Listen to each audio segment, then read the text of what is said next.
प्रिय विद्यार्थीगण नमस्कार। मैं आपका सर जी श्री श्रवण कुमार मौर्य।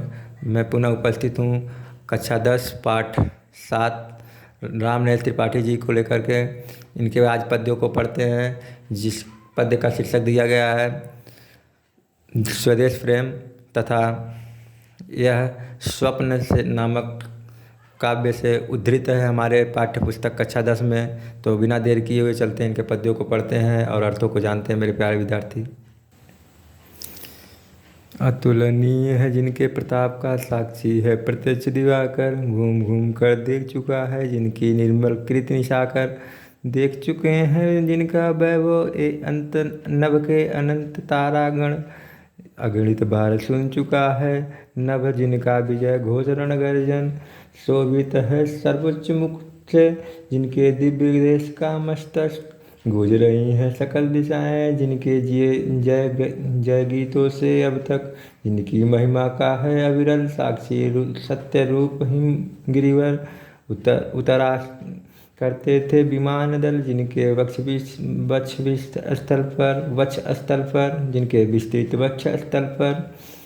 चलते हैं मेरे प्यारे विद्यार्थी, इसके अर्थों को जानते हैं। आप करके इसको पढ़ लेंगे, बिना देरी किए इसके अर्थों को जानते हैं। अतुलनीय है जिनके प्रताप का, यानी हमारे देश भारत के प्रताप का तुलना नहीं किया जा सकता है, वह अतुलनीय है। साक्षी है प्रत्यक्ष दिवाकर, और गवाह है जिसका गवाह है यह प्रत्यक्ष रूप में दिवाकर। दिवाकर का मतलब, साक्षी का मतलब गवाह होता है मेरे प्यारे विद्यार्थी, और प्रत्यक्ष का मतलब सामने से होता है। और दिवाकर मीन्स होता है सूर्य, जिसका गवाह सूर्य है। घूम घूम कर देख चुका है, घूम घूम कर देख चुका है का मेरे प्यारे, घूम घूम कर देख चुका है जिनकी निर्मल कृत निशाकर। घूम घूम कर देख चुका है का मतलब कि घूम घूम करके पृथ्वी का चक्कर लगा लगा करके यह चंद्रमा जो है हमारे देश की कृति को, निर्मल कृति स्वच्छ कृति को देख चुकी है, जान चुकी है। देख चुके हैं जिनका वैभव, और जिस हमारे देश का वैभव, जिनका वैभव ये नभ के अनंत तारागण देख चुके हैं। यह नभ के, आकाश के, नभ माने आकाश होता है, आकाश के अनंत जिसका कोई अंत न हो, वो तारागण हमारे देश के वैभव को देख चुके हैं। अगणित बार सुन चुका है नभ जिनका विजय घोष रण गर्जन। अगणित बार, जिसकी गणना नहीं की जा सके, इतनी बार यह आकाश हमारे देश का विजय घोषणा और रण में गर्जना सुन चुका है। शोभित है सर्वोच्च मुकुट से जिनके दिव्य देश का मस्तक, और शोभित है सर्वोच्च मुकुट से। सर्वोच्च मुकुट का मतलब सबसे ऊंचा मुकुट, अर्थात हिमालय पर्वत से हमारा देश शोभित है।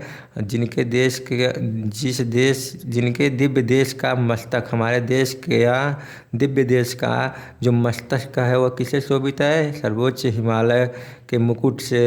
हिमालय के मुकुट से, वह हिमालय रूपी मुकुट से शोभित है, अच्छा लगता है। और गूंज रही हैं सकल दिशाएं, और सभी दिशाएं गूंज रही हैं जिनके जय गीतों से। जिनकी जय गीतों से अभी तक सभी दिशाएं गूंज रही हैं। जिनकी महिमा का है अविरल, और जिनकी महिमा का अविरल लगातार, जो कभी रुके नहीं, विरल साक्षी सत्य रूप हिमगिरिवर, साक्षी है, गवाह है। सत्य रूप में यह हिमगिरिवर, श्रेष्ठ हिमालय का पर्वत, श्रेष्ठ हिमालय का पर्वत जिसकी महिमा का क्या है? अविरल, लगातार, बिना रुके हुए, जिसकी महिमा का साक्षी रूप से देखा हुआ, वह क्या है? गवाह है। साक्षी मिस होता है गवाह, वह गवाह है। कौन? हिमालय, जिनके जय गीतों का अब तक। ठीक है मेरे प्यारे विद्यार्थी, आगे देखते हैं। उतरा करते थे विमान दल जिनके वक्ष विस्तृत वक्ष स्तर पर, जिनके विस्तृत माने होता है बहुत चौड़े वक्ष स्थल, मतलब छाती पर क्या उतरा करते थे? विमान दल उतरा करते थे। अर्थात यह जो हमारा देश है यह बहुत विस्तृत है, और इस विस्तृत देश पर विमान के दल भी उतरा करते थे। समूहों में विमान दल उतरा करते थे, विमान उतरा करते थे। सागर की निज छाती पर जिनके अगणित अर्णव पोत उठाकर, और सागर जो है अपनी जो है छाती पर जिनके अगणित अर्णव पोत उठाकर, अगणित जिसको गिना ना जा सके, इतने ज़्यादा क्या किए हैं, पोत माने नाव को उठा करके ले जाया करते हैं और आया करते हैं, पहुंचाया करता था प्रमुदित भूमंडल के सकल तटों पर, और पहुंचाया करता था प्रमुदित खुश होकर के, प्रमुदित होकर के, खुश होकर के भूमंडल के सकल तटों पर, भूमंडल पृथ्वी मंडल के सभी तटों पर। क्या है, यह हमारा देश ही सागर जैसे विशाल सागर जैसे महासागर जैसे महान जल वाले समूह पर अपने अगणित अनेकों पोतों को डाल करके, नावों को डाल करके सामानों को एक देश से दूसरे देश पर पहुंचाया करता था, और वो भी खुश होकर के पहुंचाया करता था, प्रमुदित होकर के। नदियाँ जिनकी यश धारा सी, और जिन नदियाँ जिनकी यश धारा सी, जिनकी नदियाँ यश धारा जैसी हैं, जिनकी नदियों का धारा जो है यश के लायक है, गुणगान प्रशंसा के लायक है, बहती हैं अब भी निशी बासर, अब भी दिन रात वह बहती हैं, अर्थात गंगा यमुना दिन रात बहती हैं। ये सब तमाम नदियाँ ऐसे हैं जो पवित्र नदियाँ हैं। ढूंढो जिनके पद चिन्ह भी, ढूंढो उनके पद चिन्ह भी पाओगे तुम इनके तट पर।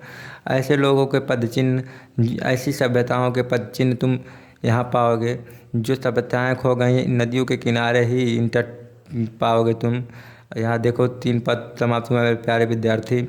यह स्वदेश प्रेम बहुत ही सुंदर पदों में लिखा गया है। चलते हैं चौथे पदों को पढ़ते हैं, चौथे पद की ओर चलते हैं मेरे प्यारे विद्यार्थी, और उसको पढ़ते हैं। देखिए, ध्यान दीजिए। विषुवत रेखा का जो वासी जीता है नित हाँफ हाँफ कर। विषुवत रेखा का मतलब होता है मेरे प्यारे विद्यार्थी गर्म प्रदेश।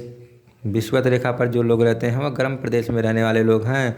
उस देश के रहने वाले लोग जीता है नित हाँफ हाँफ कर, रोजाना जी रहा है लेकिन हाँफ हाँफ कर जी रहा है। क्यों हाँफ हाँफ कर जी रहा है? क्योंकि वहाँ गर्मी अधिक पड़ रही है, इसलिए वे हाँफ हाँफ करके जी रहे हैं। फिर भी रखता है अनुराग अलौकिक, अपने देश से अलौकिक प्रेम रखता है, अनुराग रखता है। यह भी अपनी मातृभूमि पर, और यह भी अपनी मातृभूमि पर अपने आप को न्यौछावर कर देता है। ध्रुववासी जो हिम में तम में, वह ध्रुववासी जो ध्रुव पर रहते हैं जहाँ ठंड पड़ती है, वह बर्फ़ों में जो हिम में तम में और अंधेरे में, बर्फ़ों में और अंधेरे में जी लेता काँप काँप कर, जी लेता है काँप काँप कर। फिर भी वह भी अपनी मातृभूमि पर कर देता है प्राण न्यौछावर। वह भी क्या करता है? अपनी मातृभूमि की रक्षा के लिए अपने प्राणों को न्यौछावर कर देता है, अपने प्राणों की बलि दे देता है। चलते मेरे प्यारे विद्यार्थी, तो अगला पद देखते हैं। तुम तो हे प्रिय बंधु स्वर्ग सी सुखद सुखद सकल विभो की आकर, धरा शिरोमण मातृभूमि में धन्य हुए हो जीवन पाकर।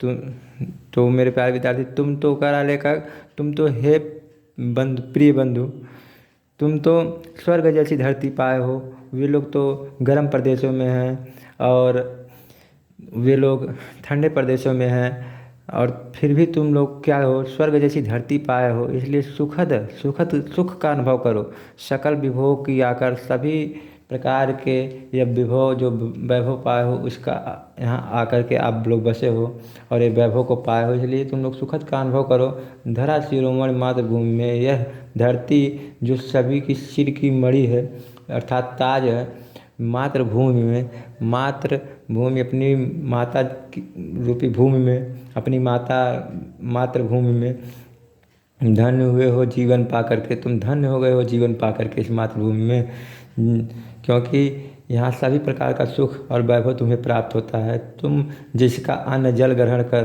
तुम जिसका अन्न और जल ग्रहण करते हो और बड़े हुए हो लेकर जिसकी रज, जिसकी धूल को, रज माने धूल होता है, धूल को लेकर के तुम बड़े हुए हो। तन रहते कैसे तज दोगे, तन रहते यानी शरीर को रहते हुए कैसे तुम इसे तज दोगे, छोड़ दोगे इस पृथ्वी को, उसको हे वीरों के वंशज, इस मातृभूमि को कैसे त्याग दोगे। हे वीरों के वंशज, वीरों के वंश में जन्म लेने वाले, उनके कुल के दीप, कैसे तुम उसको तज दोगे। जब तक एक साथ भी दम हो, जब तक एक साथ एक भी दम हो, जब तक आपके साथ कोई एक भी व्यक्ति हो और आपके पास एक भी दम बचा हुआ हो तो अवशिष्ट भी एक धड़कना रखो आत्मगौरव से ऊंची। तो अवशिष्ट, तो जो आपके पास अवशिष्ट है उसकी भी एक धड़कन होनी चाहिए, उसकी भी एक ही बचा हुआ एक कोई पदार्थ, एक भी कोई अवशिष्ट ही रहे, उसमें भी एक धड़कन होनी चाहिए। रखो आत्मगौरव को ऊंची, अपने आत्म गौरव को ऊंची रखो, आत्मगौरव को ऊंची, अपने जो आत्मा का सम्मान है उसको ऊंचा रखो। पलके ऊंचा सिर ऊंचा मन, हम अपने पलकों को हमेशा ऊंचा रखो, सिर को ऊंचा रखो, अपने मन को हमेशा ऊंचा बनाए रखो। एक बूंद भी रक्त शेष हो, अगर आपके शरीर में एक बूंद भी रक्त शेष हो तो जब तक मन में हो शत्रुंजय, जब तक मन में हे शत्रुंजय, हे शत्रु पर विजय प्राप्त करने वाले, जब तक तुम्हारे अंदर एक भी रक्त की बूंद शेष बचा रह जाए, एक भी बूंद रह जाए, तब तक तुम शत्रुओं पर विजय प्राप्त करने वाले। हे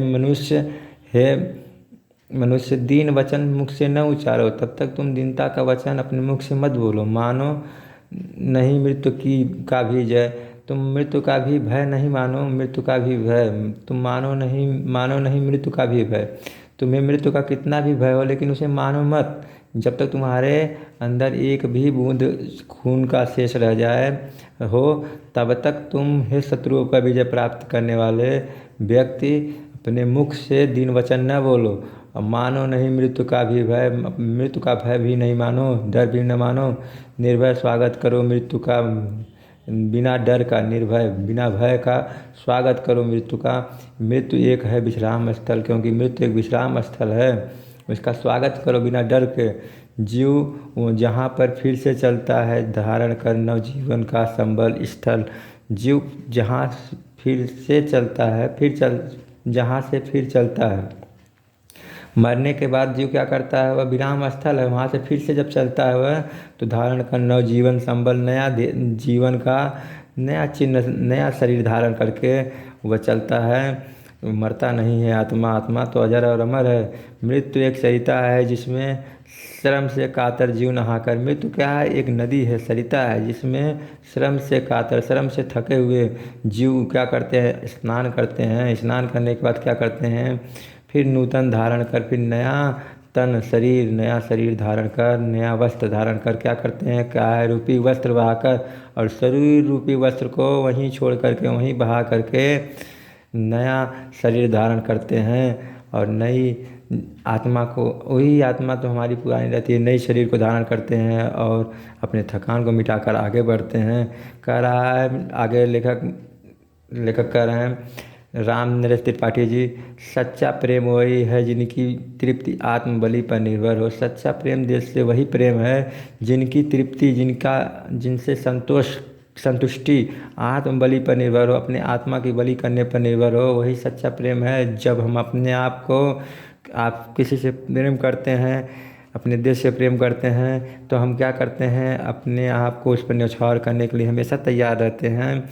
इसलिए रामलीला त्रिपाठी जी कह रहे हैं सच्चा प्रेम वही है जिसकी तृप्ति आत्म बलि पर निर्भर हो, जिसकी तृप्ति, जिसकी संतुष्टि हमारे बलि पर न्यौछावर, बलि पर निर्भर हो।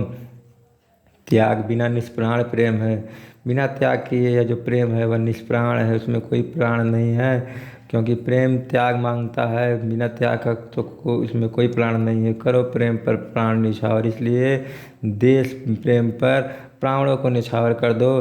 देश प्रेम वह पुण्य क्षेत्र है, देश प्रेम वह पुण्य क्षेत्र है, वह पुण्य का क्षेत्र है। अमल असीम त्याग विलसित, जिसमें कोई मल नहीं है, असीम माने जिसकी कोई सीमा नहीं है, उस त्याग से वह विलसित क्षेत्र है। आत्मा के विकास से जिसमें मनुष्यता होती है विकसित, जिसमें आत्मा का विकास होता है और जिससे यह मनुष्यता जो होती है वह विकसित होती है। मेरे प्यारे विद्यार्थी, यहीं पर यह पद समाप्त होता है। यह पद हम आपको बताना चाहते हैं स्वप्न नामक काव्य से लिया गया है, जिसको रामलीला त्रिपाठी जी ने आपके किताब में स्वदेश प्रेम नामक पाठ से उद्धृत किया है। तो मेरे प्यारे विद्यार्थी, आशा है कि आपको यह पाठ समझ में आया होगा और आपको बहुत ही अच्छा लगा होगा। तो कमेंट बॉक्स में आप जय हिंद लिखें और प्लीज़ लाइक और शेयर करें। धन्यवाद। जय हिंद।